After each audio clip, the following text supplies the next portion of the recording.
Franck Boclet. J'ai commencé par faire le SIV, effectivement, il y a maintenant beaucoup d'années, je ne me rappelle plus exactement d'ailleurs, dans les années 80.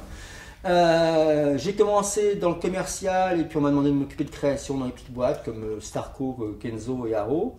De là, à force qu'on me demande de faire de la création, je suis passé chez Smalto où j'ai assumé ce rôle de directeur artistique que j'ai créé là-bas. Ensuite Ungaro et j'ai fini par fonder ma maison en 2010. À mon nom, le destin d'un technicien qui devient créateur. Moi, je trouve que ma formation est technique par le SIV, par l'école, enfin, vraiment derrière les machines, implantation de machines, chronométrage et temps de production. Donc c'était ma différence. Ça, c'est un. Ma deuxième différence, c'est que j'ai travaillé pendant 17 ans avec un tailleur. Donc un tailleur, c'est vraiment comment couper un modèle, ce qu'on appelle l'équilibre. La poche, elle doit être là et pas là. Ça écart des fois de 0,5 mm. Autrement, ça déséquilibre le vêtement. Donc entre cette notion technique tailleur, c'est-à-dire travail à la main, et technique derrière les machines plus industrielles que j'ai appris à l'USIV, c'est mon unicité, ma personnalité, et donc j'en parle puisque je suis différent des autres par ça.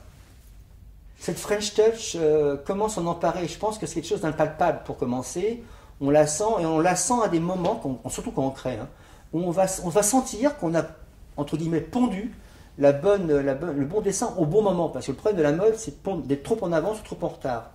Et cette French Touch, en théorie, nous permet, grâce aussi à l'entourage, à des gens qui nous conseillent, etc., de faire la bonne chose au bon moment, d'être à l'heure. À l'heure, en création, c'est très important d'être à l'heure. Alors, d'où ça vient, je ne sais pas, mais c'est vrai que ça se passe à Paris. Il n'y a malheureusement plus assez de fabrication faite en France. Et ça, c'est le danger qui nous guette, parce qu'avant, on avait, à part en haute couture et en métier vraiment d'artisan, on a encore tout ça, heureusement, grâce à la haute couture, on a encore des artisans de haute valeur dans tous les domaines, dans la sellerie en particulier, dans plein de domaines, mais on n'a plus, si on va jusque dans le prêt-à-porter en particulier, on n'a plus assez de petites usines, de petits ateliers. Je ne parle pas d'usines pour fabriquer toute la production, mais au moins des ateliers de 15-20 personnes où on va pouvoir apprendre le métier concrètement et pouvoir le retransmettre, que ce soit à des Français ici ou à l'étranger. Les Italiens ont su faire ça, ont gardé leur patrimoine industriel. Et moi je dis toujours, c'est comme un footballeur, en parlant de l'équipe de France d'hier, ça se pratique tous les jours, quoi. Si on ne pratique plus, si on dessine plus, si on court plus, on peut dire comment il faut faire, mais on perd la main.